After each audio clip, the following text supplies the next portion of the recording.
ختم نبوت آپ مسلمان کا ایمان اس وقت مکمل ہوتا ہے جب وہ ختم نبوت پہ یقین کرتے ہیں.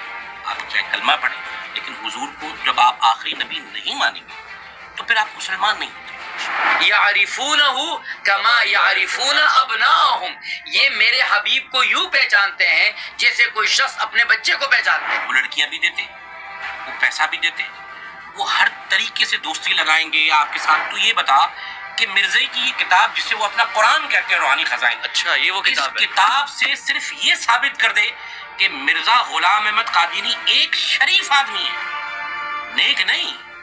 نیک کی بات تو بہت دور ہے کہ ایک شریف آدمی ہے مرزا غلام احمد قادیانی، اپنی روحانی خزائن سے ثابت کر دے تو ہم اس کو حرام کریں گے. بھائی میں تو وہ خود لکھتا میں شراب پیتا ہوں. میرے بعد 30 جھوٹے آئیں گے، دجالون کذابون کلہم یدعو انہ نبی. ہر ایک کا دعویٰ ہوگا میں نبی ہوں گا. سن لو میرے بعد کوئی نبی نہیں ہے. جو ختم نبوت پہ کام کرتے ہیں وہ بروز قیامت جب حضور کے پاس جائیں گے اچھا حضور سے کہتے ہیں یہ میرا ختم نبوت کا مجاہد. اور وہ لوگ بھی سوچ لیں جو ختم نبوت پہ کام نہیں کرتے نا، بہانے کرتے ہیں. حضور نے ان کو دیکھ کے چہرہ مبارک پھیر لیا.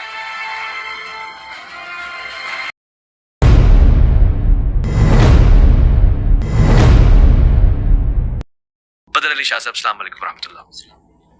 میں اپنے دوسرے مہمان کو خوش آمدید کہنا چاہتا ہوں. ان کا جو مطالعہ ہے وہ اتنا قوی ہے کہ اگر میں ان سے کہوں کہ آج یہ موضوع آیا ہے اور چند گھنٹے پہلے میں ان سے درخواست کروں، یہ عنوانات سے اور خاص طور سے ایسے عقیدے سے جڑے ہوئے عنوانات سے محبت رکھتے ہیں.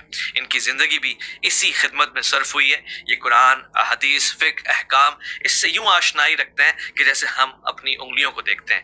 پروگرام میں تشریف فرمائے مفتی عبدالباقی اخندزادہ. السلام علیکم ورحمۃ اللہ. وعلیکم السلام.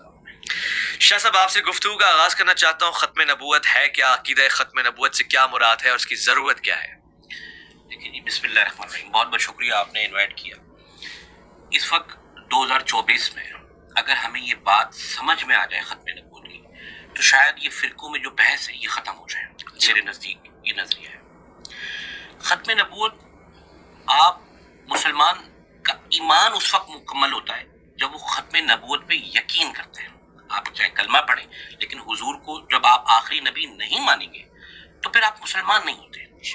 اسی طرح آپ قرآن پاک کی آیتیں دیکھ لیں، احادیث دیکھ لیں، حضور پاک صلی اللہ علیہ وسلم جو ہیں وہ آخری نبی ہیں اور ہمارے ایمان کی عمارت جس پلر پہ کھڑی ہے وہ ختم نبوت ہے.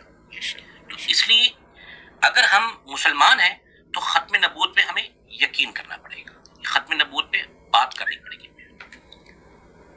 میں سوال پوچھوں اگر آپ برا نہ مانیں. اگر ہم مسلمان ہیں تو ہمیں ختم نبوت پہ بات کرنی پڑے گی، تو یہ مسئلہ پچھلی امتوں کے ساتھ بھی رہا ہے یا یہ منفرد ہماری امت کے لیے تحفہ ہے کہ ہم ختم نبوت پہ بات کریں گے تو مسلمان ثابت ہوں گے؟ دیکھیں جو حضور کی امت ہے اس میں حضور کے زمانے میں صلی اللہ علیہ بے تحاشا فتنے کھڑے ہوئے اور انہوں نے مسلمہ قذاب جیسے جنہوں نے نبوت کے دعوے کرتے ہیں. یہ خود حضور کی حدیث ہے نا کہ ایسے دجال آتے رہیں گے جو نبوت کے دعوے کرتے رہتے ہیں. یہ اس زمانے سے شروع ہے اور اس لیے ضروری ہے کہ مسلمانوں کو اب اس دور میں آ کے مرزا غلام احمد قادیانی جیسے مردود جو انگریزوں نے خود ساختہ پودا لگا کے پیدا کیا اور مسلمانوں کو گمراہ کرنے کے لیے اس کو وجود میں لے کر آئے.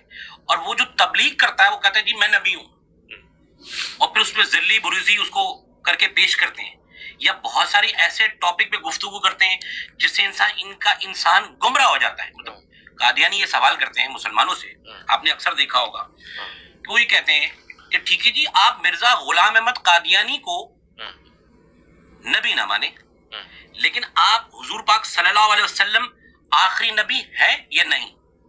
جیسے ہی وہ شخص کہتا ہے اللہ اس کے سینے سے ایمان کو نوچ لیتا ہے. اللہ تعالیٰ کہتا ہے 100 سے زائد قرآن کی آیتیں موجود ہیں، میرے حبیب نے 110 مرتبہ فرمایا، تو اس کے اوپر بحث کرے گا. تو جتنے لوگ زیادہ گمراہ ہوئے وہ اسی بات پہ گمراہ ہوتے ہیں جب وہ دلیل کے اوپر بات کرتے ہیں کہ آپ حضور پاک صلی اللہ علیہ وسلم آخری نبی ہیں یا نہیں. اس ٹاپک کے اوپر گفتگو کرتے ہیں تو پھر ان کا ایمان وہی ضائع ہو جاتا ہے، وہ وہی گمراہ ہو جاتے ہیں.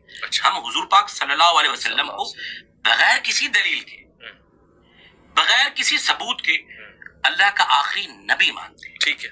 ٹھیک ہے، صرف آپ سے تو میں تکلف ہٹا کے بے تکلفانہ گفتگو